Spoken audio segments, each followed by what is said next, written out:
దసరా సంబరాలు చివరి రోజుకు చేరుకోగానే అందరికీ గుర్తుకు వచ్చేది జమ్మి చెట్టు. దసరా సాయంత్రం వేళ జమ్మి కొట్టి ఆ చెట్టు ఆకులను బంగారంగా భావిస్తూ పెద్దల చేతిలో పెట్టి ఆశీస్సులు తీసుకుంటారు.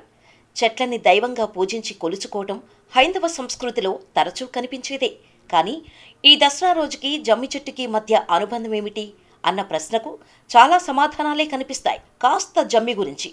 జమ్మి భారతీయులకు కొత్తేమీ కాదు.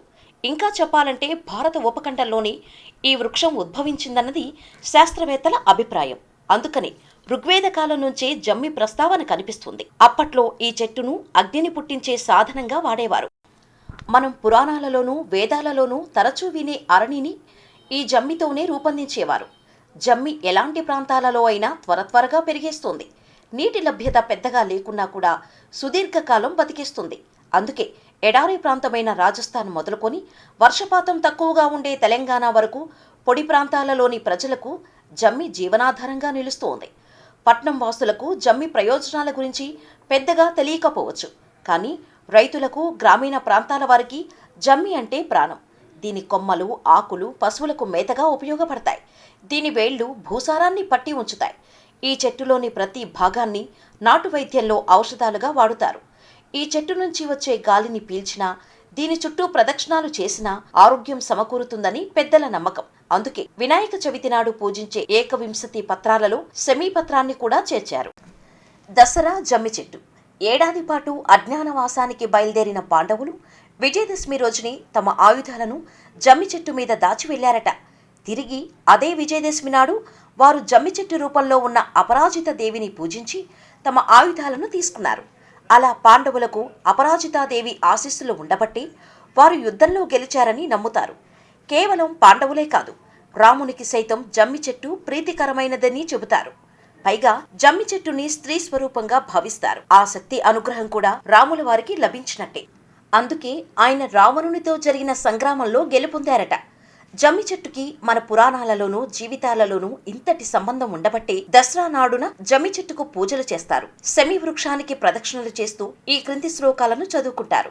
సమీ సమయతే పాపం సమీ శత్రు వినాశిని అర్జునస్య ధనుర్ధారి రామస్య ప్రియవాదిని సమీ సమయతే పాపం సమీ లోహిత కంటక దారిణ్యార్జున బాణానం రామస్య ప్రియవాదిని కరిష్యమానా యాత్రాయం యథాకాలం సుఖం మయా తత్ర నిర్విఘ్న కర్తృత్వం భవ శ్రీరామ పూజితే. జమ్మి బంగారం. పూజ ముగిసిన తర్వాత జమ్మి ఆకులను తుంచుకొని వాటిని బంగారంలా భద్రంగా ఇళ్లకు తీసుకువెళ్తారు. ఆ ఆకులను తమ పెద్దల చేతిలో ఉంచి వారి ఆశీర్వాదాన్ని తీసుకుంటారు.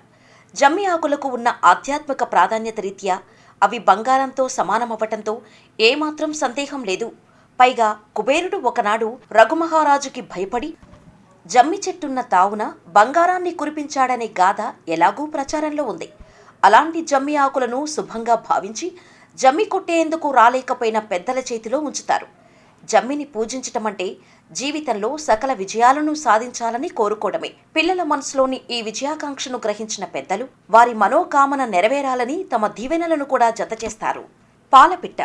దసరా రోజున పాలపిట్టను కూడా చూడాలన్న నియమం ఒకటి ఉంది. పాండవులు తమ ఆయుధాలను జమ్మి చెట్టు మీద నుంచి తీసుకొని తిరిగి తమ రాజ్యానికి చేరుకుంటుండగా వారికి పాలపిట్ట కనిపించిందని, అప్పట్నుంచి వారికి సకల విజయాలు సిద్ధించాయని ఒక నమ్మకం. అందుకని విజయానికి శుభసూచకంగా పాలపిట్టను దర్శించే ఆనవాయితీ బయలుదేరింది. కొసమెరుపు. జమ్మి చెట్టుకు ఉన్న ప్రాముఖ్యతను గుర్తిస్తూ యునైటెడ్ అరబ్ ఎమిరేట్స్ భూసారాన్ని పెంచేందుకు ప్రతి ఇంట్లోనూ ఒక జమ్మి చెట్టును నాటమని సూచిస్తోంది. కానీ మన దగ్గర మాత్రం ఉన్న కాసిని జమ్మి చెట్లు నాశనమైపోతున్నాయి. ఇప్పుడు పిల్లలైతే జమ్మి చెట్టును గుర్తిస్తారో లేదో కూడా అనుమానమే. ఇక పాలపిట్ట సంగతి చెప్పనే అక్కర్లేదు. విజయదశమి నాడు పంజరాల్లో పాలపిట్టలను తీసుకొని వచ్చి దర్శనం చేస్తున్నారంటే అవి అంతరించిపోయేందుకు ఎంతటి సమీపంలో ఉన్నాయో తెలిసిపోతుంది. జమ్మి చెట్టు, పాలపిట్ట తిరిగి మన జీవితాలలో భాగమైనప్పుడే అసలైన విజయదశమి.